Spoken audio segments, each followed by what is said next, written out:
तर नमस्कार मंडळी, लग्नानंतर होईलच प्रेम या मालिकेच्या 25 जुलैच्या आजच्या भागाच्या व्हॉइस ओव्हर रिव्ह्यूमध्ये मी संदीप तुम्हा सर्वांचं अगदी मनापासून स्वागत करतो. तर आजचा भाग सुरू होतोय नंदिनीपासून, जिथे नंदिनी किचनमध्ये हातामध्ये अंड्यांचा ट्रे घेऊन उभी असते आणि त्याच वेळेस तिथे येते मानिनी.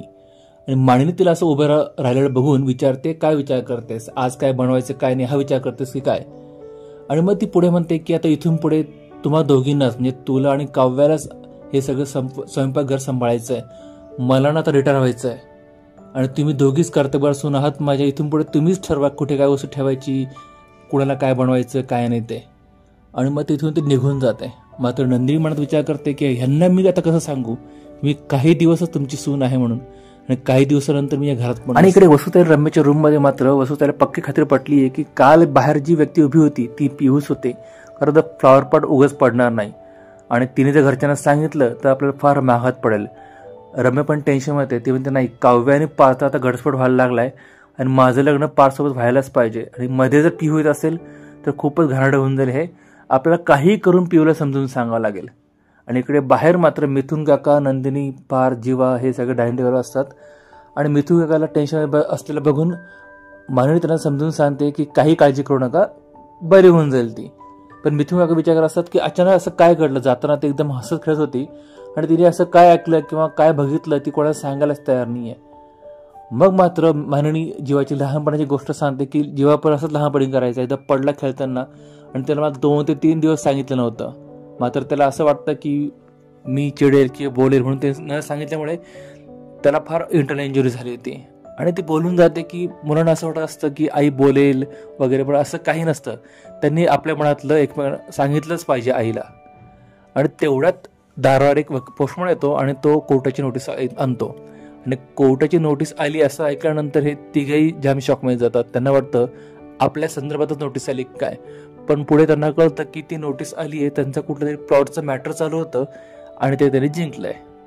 आणि त्याच वेळेस आली असते तिथे वसुताई, रम्या सुद्धा. आणि मग त्या पण खुश होतात आणि ते म्हणतात पिहूचं जाऊ दे, पिहू लहान आहे, ती होईल जलम बरी, एवढं काय टेन्शन घेऊ नका. आणि मग रम्या म्हणते की मी पिहूला ना गरम गरम सूपवर नेऊन देते आणि ती आज जाते. तोपर्यंत तिकडे मंजू पिहूला विचार असते की काय बाळा तुला काय सांगत होतं मला सांग. आणि तेवढं ती सांगणार त्याच वेळेस तिथे येते रम्या. रम्या मंजूला म्हणते तुला आईने बाहेर बोललं तू जा. मात्र पिहू तिला थांबत असते. मात्र तरी सुद्धा मंजू बाहेर गेल्यानंतर रम्या पिहूला विचारते की बाळा तुझी मी मोठी ताई आहे ना, तू जे काय ऐकलं शाळेतलं असेल काय असेल किंवा आपल्या घरातलं असेल तू मला सांग. मात्र पिहू प्रचंड घाबरली असते, तिला काहीच सांगत नाही. मग रम्या तिचा हात धरते आणि तिला विचारते तू काय जे ऐकलं ना ते मला सांग आणि घरात हे कोणाला कळायला नको. म्हणून ती तिचा हात पिरळत असते, लिटरली पिरळत असते हात. आणि बिचारी पिहू ओढत असते. आणि त्याच वेळेस एंट्री होते नंदिनीची. नंदिनी रम्या असं करताना बघून जाम ओढते. म्हणजे तिला आता नंदीला डाऊट आलाय की पिहूने जे काय ऐकलं बघितलं त्याचा संदर्भ किंवा नक्कीच त्याच्यामध्ये ही रम्या इन्व्हॉल्व आहे. तर रम्या तसं बोलून पण दाखवते की मला असं वाटतं की पिहूने जे काय ऐकलं किंवा बघितलं ना त्याचा संदर्भ तुझ्याशी आहे नक्की. मात्र रम्या म्हणते असं काही नाही, असं काही नाही. मग ते म्हणते मग नंदिनी तिला म्हणते मग तू का बरं तिला असं विचारायचा फोर्स करत होती आणि ती सांगत नाही म्हणून तुझा हात जोरात पकडला होता. नक्कीच काहीतरी एक लक्षात ठेव, मला तर कळलं त्यात तुझा तू आहेस इन्व्हॉल्व तर तुला खूप महागात पडेल. पण रम्याच्या चेहऱ्याचे रंगच उडतात.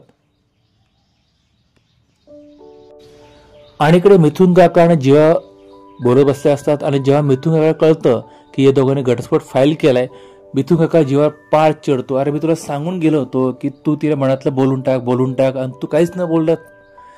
तो म्हणतो मी तर काय करू, त्यांना घटस्फोट द्यायचा होता आणि मला पुढे बोलायची संधीच भेटली नाही आणि कोर्टाने आम्हाला 6 महिन्याचा वेळ दिलाय. असं बोलल्यानंतर मात्र मिथुन फार खुश होतो. तो 6 महिने वेळ आहे ना आपल्याकडनं, मग पुष्कळ झालं ना, 6 महिन्यात कुठेच काही होऊ शकतं. मी तुला 2 बॉर्डर लिहून देतो की तुमचं घटस्फोट होणार नाही. मात्र जेव्हा म्हणतो असं काय बोलतोस काका, अरे 6 महिन्याचा वेळ जरी दिला असेल ना तरी आम्हाला सेपरेट राहायचं आहे आणि आम्हाला आता हाच चिंता पडली की आईला आणि बाबांना कसं सांगायचंय. तो म्हणतो काही सांगू नको, तू फक्त वाट बघ आणि मी जसं म्हणतो तसं वाग, तुमचा घटस्फोट मी होऊ देत नाही. आणि या इमोशनल टर्नवर मित्रांनो आजची मालिका संपते. तर आज आपण बघितलं की रम्या आणि वसू पिहूला बिचारा टॉर्चर काढायला लागल्यात. बिचारी पिहू काही सांगत नाही म्हटल्यानंतर तिचा हात पण पिरळ होते रम्या. पण त्याच वेळेस नंदिनी आल्यामुळे ती वाचली आहे. बघू उद्याच्या भागात काय होतं. उद्याचा धमाकेदार भाग बघण्यासाठी माझा चॅनल सबस्क्राईब करून बेल आयकॉन जरूर प्रेस करा. आणि आजचा भाग तुम्हाला आवडला असेल तर लाईक आणि शेअर जरूर करा. आणि तुम्हाला या मालिकेबद्दल काय वाटतं कमेंट जरूर करा मित्रांनो. तर भेटूया पुढच्या भागामध्ये. तोपर्यंत काळजी घ्या.